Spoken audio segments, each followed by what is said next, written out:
आज के इस वीडियो में हम मानव भूगोल का अध्ययन करेंगे। मानव भूगोल के अध्ययन में हम देखेंगे मानव भूगोल की परिभाषा और मानव भूगोल का विषय क्षेत्र। सबसे पहले हम परिभाषा देखते हैं। तो सबसे पहले ये जानते हैं कि भूगोल क्या है। भूगोल वे विशिष्ट विज्ञान है जो भूतल के परिवर्तनशील स्वरूप का क्रमबद्ध अध्ययन करता है। तो अगर देखा जाए तो भौगोलिक विवेचन में जो पृथ्वी के तल का अध्ययन किया जाता है वो मानवीय संसार के रूप में किया जाता है, यानी पृथ्वी तल को मानव संसार के रूप में मान करके इसका अध्ययन किया जाता है। वास्तव में जो भौगोलिक अध्ययन है वो उन्हीं तथ्यों तक सीमित होता है जिनका संबंध किसी न किसी रूप में मनुष्य से होता है। देखते हैं मानव भूगोल। मानव भूगोल वह विज्ञान है जिसमें पृथ्वी तल पर मानवीय तथ्यों के जो स्थानिक वितरण है या केवल विभिन्न प्रदेशों के मानव वर्गों के द्वारा जो वातावरण के साथ किए गए वातावरण समायोजन और स्थानिक संगठन है उन सब का अध्ययन किया जाता है। क्योंकि देखा जाता है कि पृथ्वी तल पर जो स्थानिक विविधता है वो बहुत ज़्यादा है। ये इसको कहते हैं कि क्षेत्रीय भिन्नता है। अब क्षेत्रीय भिन्नता है उसके आधार पर बहुत सारे प्रदेश भी मिलते हैं और इन प्रदेशों में अगर देखा जाए प्रत्येक प्रदेश में जनसंख्या, संसाधन, कार्य और उनके द्वारा मनुष्यों के द्वारा निर्मित सामाजिक सांस्कृतिक मान्यताएं और मूल्य, इन सब का एक समपारिस्थितिकीय संयोग होता है और इसी संयोग या प्रतिरूप का वैज्ञानिक अध्ययन करना ही मानव भूगोल है। अब आज परिभाषा मानव भूगोल की हमने पढ़ी, लेकिन अब देखेंगे कि प्रमुख भूगोलवेत्ता है जिनके द्वारा मानव भूगोल की जो परिभाषाएं दी गई है तो वो इस प्रकार है। सबसे पहले देखते हैं जर्मन भूगोलवेत्ता फ्रेडरिक रेडजेल। तो जर्मन भूगोलवेत्ता फ्रेडरिक रेडजेल को वर्तमान मानव भूगोल के जन्मदाता माना जाता है। इनकी एक प्रसिद्ध पुस्तक है एंथ्रोपोजियोग्राफी। अब फ्रेडरिक रेडजेल ने क्या कहा मानव भूगोल के बारे में?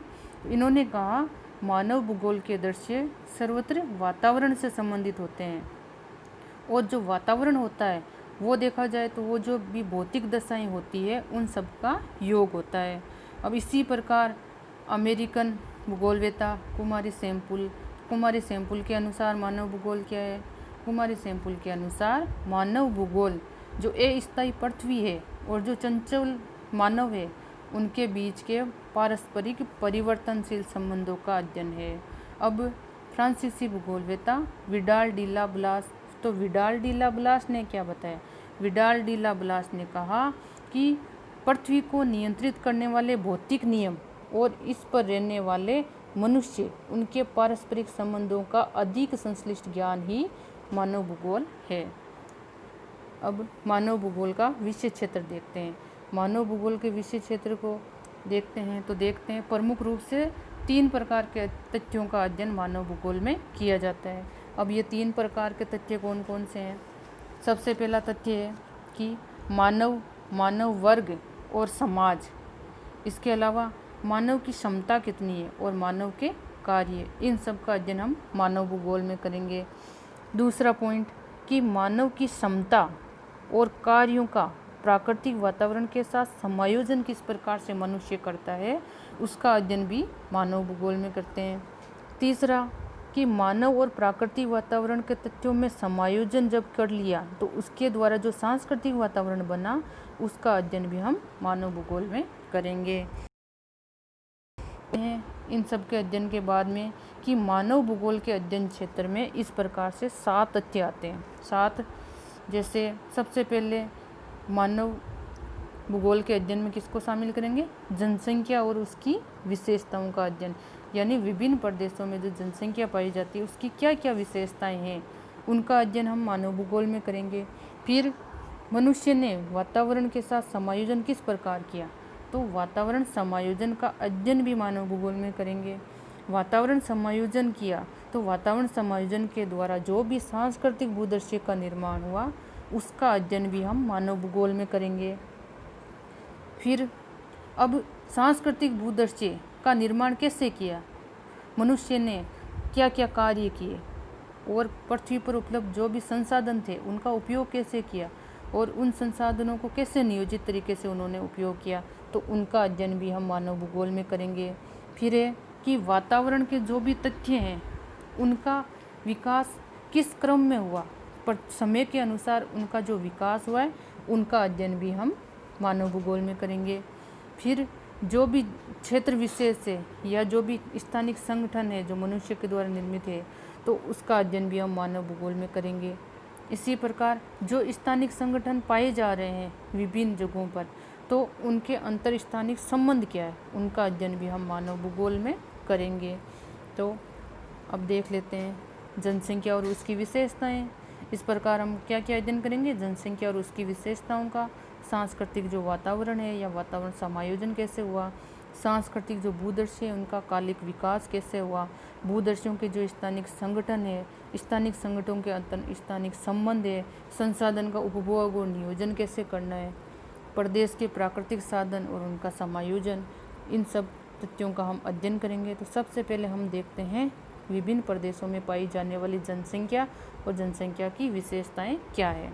तो किसी प्रदेश के जो प्राकृतिक वातावरण होगा किसी भी प्रदेश का, उसका प्रभाव वहाँ पर जो निवास कर रहे हैं मनुष्य उनके द्वारा जो आर्थिक व्यवसाय किए जा रहे हैं उन पर भी पड़ेगा, जो सामाजिक संगठन है और जो संस्कृति है उस पर भी प्रभाव पड़ेगा। यानी प्राकृतिक वातावरण का प्रभाव मनुष्य पर पड़ेगा।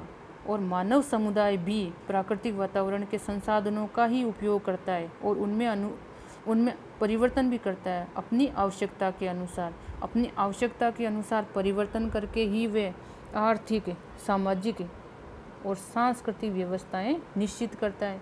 तो अब देखा जाए तो पृथ्वी पर जो कुछ भी मानव संबंधी क्रियाकलाप देखे जाते हैं उन सब का प्रादेशिक अध्ययन किया जाता है।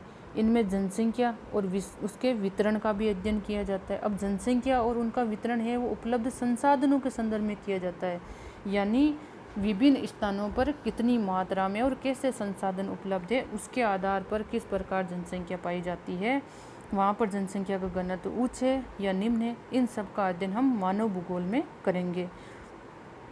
जनसंख्या की विशेषताओं में हम नर नारी का अनुपात भी देखेंगे, बच्चों, वयस्कों, वृद्धों, इनका अनुपात भी हम देखेंगे, यानी इन सब का अध्ययन हम जनसंख्या और उसकी विशेषताओं में करेंगे। दूसरा है वातावरण समायोजन का अध्ययन।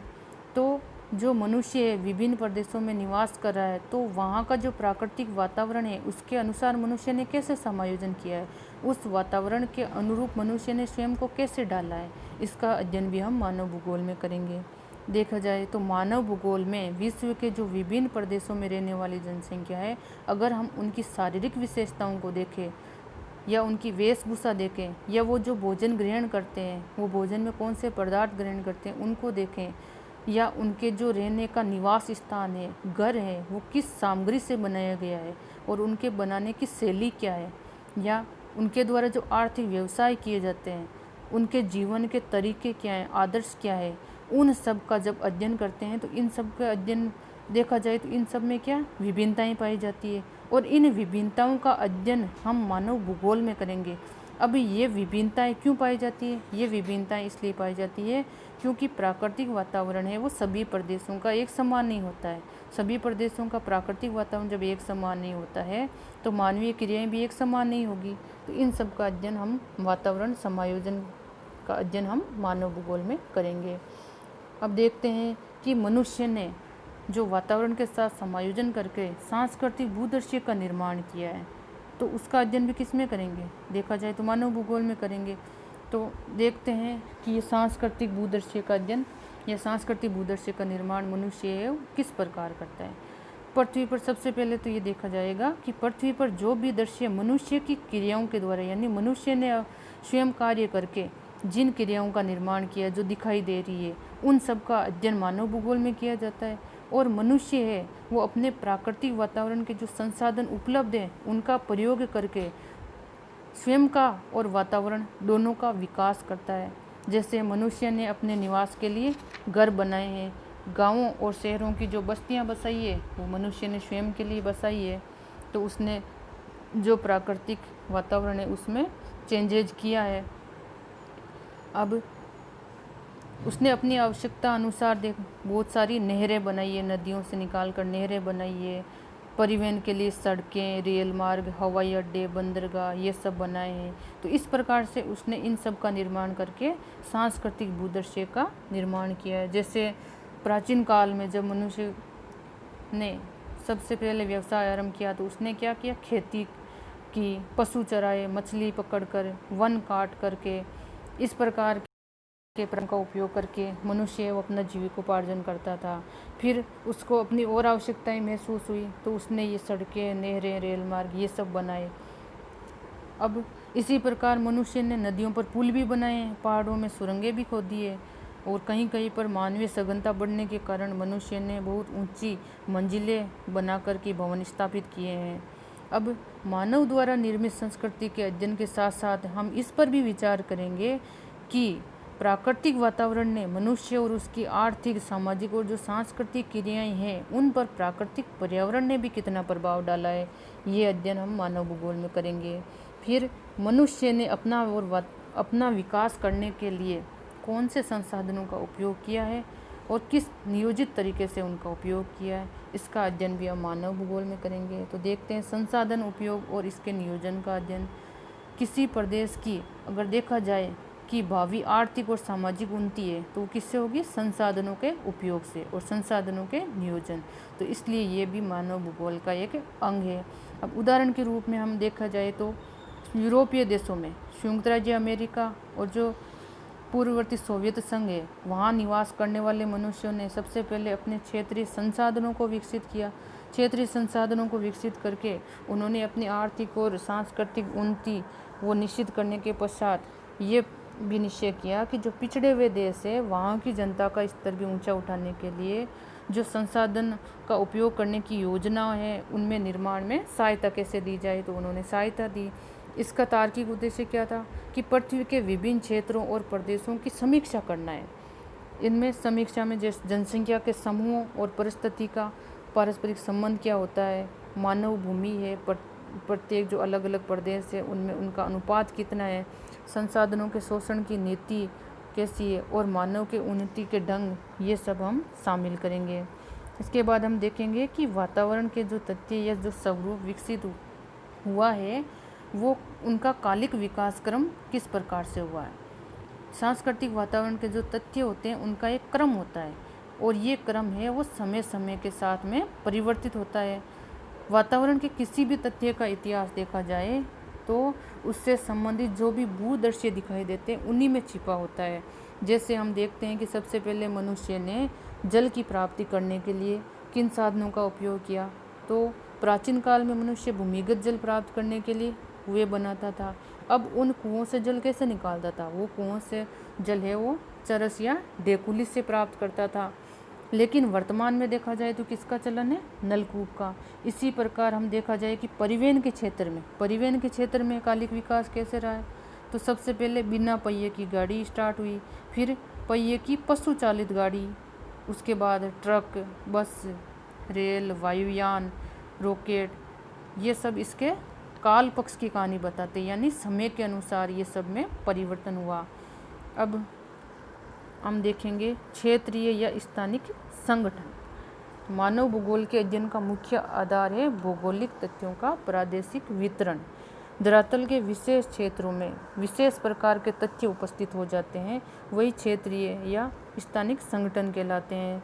जैसे देखा जाए कि पश्चिमी उत्तर प्रदेश, पंजाब, हरियाणा, इनमें सिंचाई के लिए क्या किया जाता है, नहरें होती है, नहरें निकालते हैं नदियों से और फिर एक विशेष प्रकार का कृषि भूदृश्य विकसित होता है। अब इसकी तुलना में अगर बंगाल और बिहार में देखें तो वहाँ पर वर्षा पर आधारित कृषि है, तो नहरों पर आधारित कृषि और वर्षा पर आधारित कृषि के जो दृश्य होंगे वो बिल्कुल भिन्न है।